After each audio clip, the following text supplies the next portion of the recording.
People say, oh, we are at war, we are at war. No, my people, we are not at war. We have suffered. No, my people, we haven't suffered enough.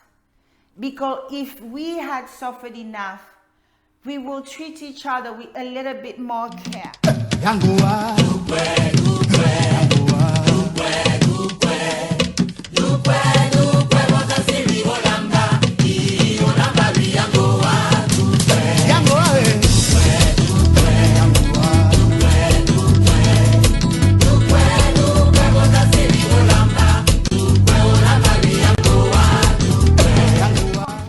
The woman does. She swallows them. Yes, just like life begins in her, you know, and life ends in her too. The woman is that powerful. So every idiot who walks the street, every narcissistic prick out there, you know, raping women, beating them up and everything, our own fault. A fellow woman opened the door for that fool to be among us. A fellow woman taught him hatred. A fellow woman taught him how to steal or at least welcome stolen items in her home. A fellow woman taught her or him how to lie because the child saw us lie. At the end of the day, it's our own fault. The division, we need to stop the division. The healing starts with us. So anyway, according to my own assessment as to what happened to us, what led to our downfall, as an African woman, I can only advise you or guide you or lead you based off what I was taught. So growing up in my native Gabon, they told me that each time anything goes wrong in the community or in society, the women are to blame. So growing up, I was so mad about that. I'm like, how come? How can they make us responsible for grown-up deeds? But with time, observing my mom, my late Queen Ngningone I, and then my grandmother, her mom, Queen Mother, I was just like, they were indeed the pillars of the family. In African spirituality, the woman is perceived as God. They say that life begins inside of her. So he who gives that life, he who makes it happen, must be dwelling inside of her for that to even happen. That's why for Africans, he who kills a woman has killed a village. In addition, the African woman represents the throne. She's the throne of God. In the book of Genesis, God was the spirit above the water. She's the throne. So that's why she gives the right to rule. Our people believe that she's the throne upon which God sits. In the book of Genesis, they said the Spirit of God was over the water, erected, and then he went and sat on the throne. We are the throne. That's why in ancient Kemet, we gave the right to rule, and we still do. They can't crown a king if he's single. You need one of us by your side. That's a lot of power. Another power we have, you know, we can bring any species into extinction should we decide, should we choose not to reproduce them anymore, right? So as you could see, a lot of fights now, they want to take that right away, all right? Because they feel that the government is better placed to make decisions for other people and so on and so on. So you have to see what's going on around. It has always been the fight about quieting the woman, send her to the kitchen. The white women, they drop their crown. Where did they drop their crown? When they exchange their power, their God-given power, their creative power, their voice, their weight, when they exchange it for a life of effortless luxury. Because when you go from a status of an empress to a dependent around him, he has muzzled you up. Now, as to the black queens, where did we drop our crown? Where did we lose our crown? It was when we refused, when we started dividing our homes, when we refused to raise our children under the principle of one, as the Lord has instructed it to our ancestors. This is where we dropped the ball. We became jealous, we became envious of one another. And if you know, in spirituality, people say that we women, we have the ability to transfer any emotion, any character trait, any whatever more, because the child grows inside of us. So that's why they say, if a witch gets pregnant, she gonna produce little witches and wizards, period. If the daddy is a wizard, there's chances he may be saved. But if it's the mama doing all that, don't expect any angel coming out of that. So you see, we have a lot of power. So, you know, even the war that is going now between the Muslim and the Christian, and it was still a woman. We've been bringing that confusion around since the beginning of times, right? Sarah couldn't have children. She sent her maid toward her husband to have Ishmael. She told another woman to reveal her pride, to surrender her heaven to her husband, to produce them a child. When the child was produced, she was happy, but and then she grew jealous. And when God finally gave her her child Isaac and stuff, oh, now the maid had to go. We always, at the base of every discord, every war, is tied to us. When we misuse that God-given power, that God-given authority. So since this video is about the black queens, this is where we effed up from back in the continent. We brought war into our polygamous homes. So when the prophecy came around, the African kings, that they had to unite under one mighty kingdom to avoid what was coming, that these people were coming. If we were not united under one mighty kingdom, it will be the end of our world. I bet you, I wasn't there, but I bet you many of our queens were like, I'm still gonna be queen. No, pardon, I'm still queen. I bet you. I wasn't there though. I bet you. So how are we dividing? How are we keeping this? Because for them to penetrate us the way they did, they found a fertile land. They found many cracks within our walls, and the cracks are still there. Back then, the sold out soul, the crown kings, the strongest among them, they sacrificed those just so there could be a puppet king. It still baffles me.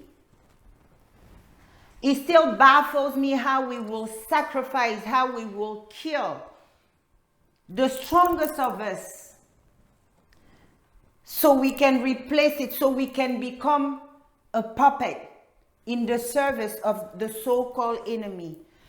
People say, oh, we are at war, we are at war. No, my people. We are not at war. We have suffered. No, my people. We haven't suffered enough. Because if we had suffered enough, we will treat each other with a little bit more care. We will treat each other with a little bit of respect. We don't have to be a savage to each other just because we were put through slavery. My own experience here in America, and same thing in Africa. Currently, we're counting, I want to say 27 or 29 dead African presidents. Okay? Do you think these people just get up and kill somebody? No. They go around and find candidates. Yes, they do. They found candidates who tell them, yes, I'll be your puppet. Should you kill him, I'll let you ship things out of my country free, not charge you a penny. If only you make me president. These are the kind of deals we agree to. Recently, I heard the guy who participated in killing Malcolm X was another black guy in the NYPD. Each time they always find us. They find one of us. As long as they are candidates.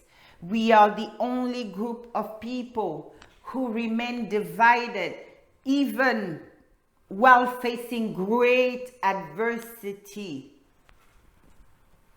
We are. So, frankly, as far as I'm concerned, we need to address that first before we can ask for anything serious.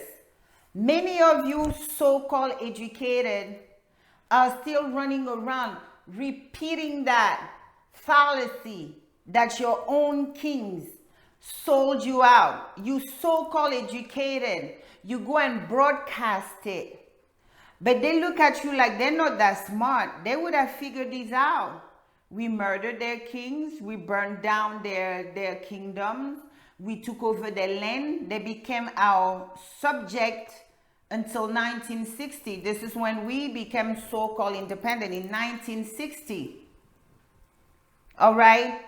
Our languages, they forced our languages on us. They forced their education on us. They forced, but we have some of our kids still entertaining that. You just acting like a slave. You showing them that you haven't been able to connect the 2 and 2. You show them that you're still ignorant of the fact that you were born free. Your kings died defending you. And another thing, by you saying that, spiritually what it does to you, it's a lie they told you for many reasons. They told you that lie to kill the black man's reputation forever because they were the richest men on earth. They were these badasses, right? So, and now they go from there to the ones selling their own kids. You know, according to their stories, you know, the African coast was a free market where parents would bring their children. No, buy this one. No, buy that one. That's what they rather make the world believe, right? That's what happened. And this is good for their kids. But when I see some of you getting out there and broadcasting it, I laugh. I'm like, no wonder, because if you say that, if you believe your own crown king sold you, it means you my property. I don't owe you shit. Simple as that. Because if somebody's king sold them out, it's a way of telling the whole world that God himself has sold them out. They have no covenant. There's no consequences in messing with them. Do to them as you wish. That's what it means. So you people, stop cursing yourself. Stop bringing violence against yourself. And when you put yourself out there, I'm orphan. That's why the people who put us under that, oh, she's orphan or he's orphan, they're going to throw you a bone. So the person going to stop barking, because that's what you guys do exactly, bark when you get out there saying nonsense against your own self, against your own people, because you want to invite that pity. Oh, poor me. And then they send you the money. The same bow wow goes to they fed you a bone. Now you're happy. Okay? So in healing, you guys have to first digest the truth. You have to learn the truth. You have to detox. You have to see where we fail and dwell on that and change the tendency. So we failed our mission, which is to illuminate them. When we ourselves became jealous, envious, blah, blah, blah, against each other, and we started in our own homes. So it has spreaded. So now in Africa, it's easy for them to find a puppet because we're divided by tribes. You know, people are conditioned. We the women, I won't blame that on white people.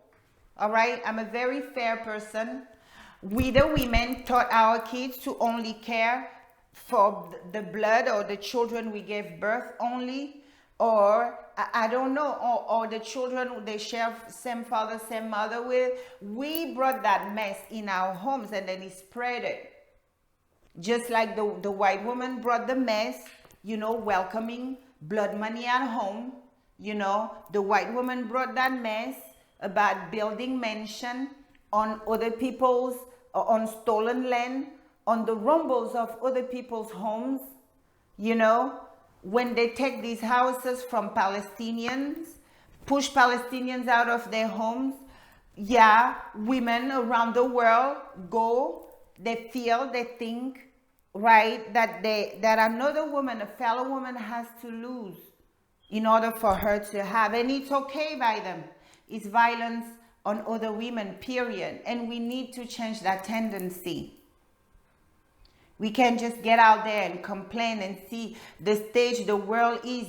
These little beings we allowed into existence became the way they are because we allowed them. It starts with us.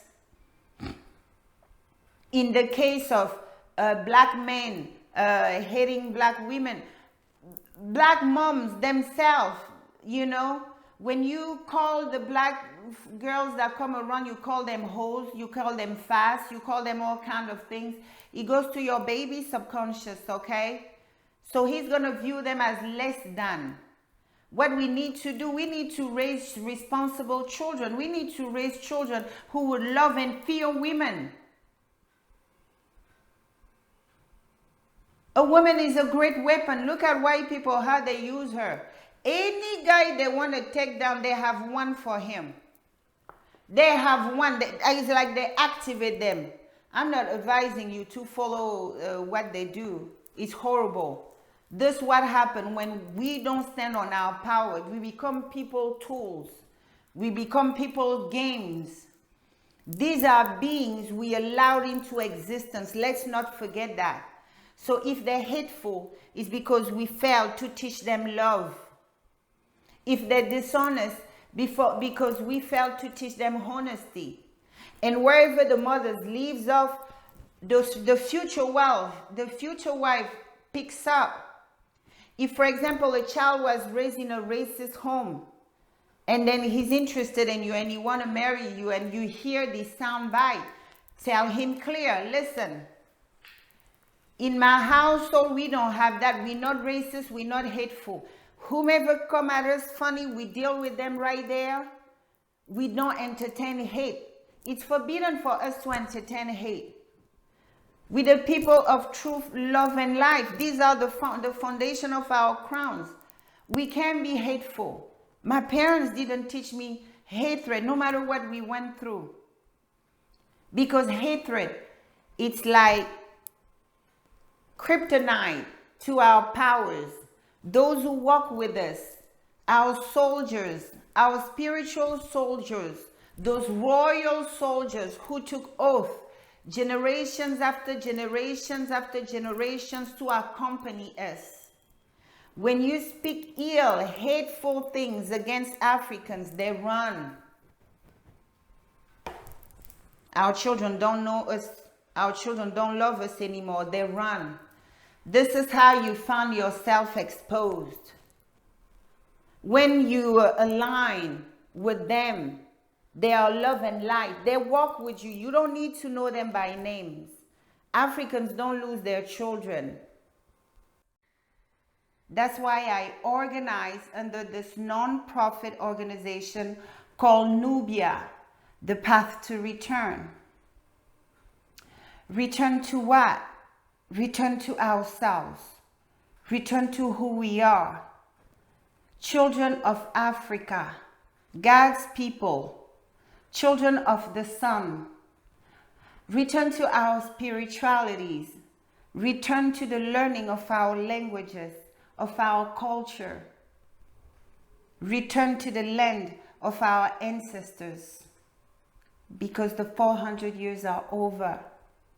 And the promise the Creator made to our people is like, should we obey and follow His rules, mandates, and guidance, He will heal us and rise us again, that will become our own people again.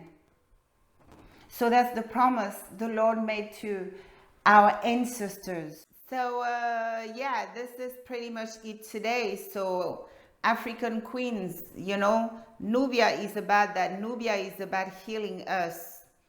I'm going to be giving classes.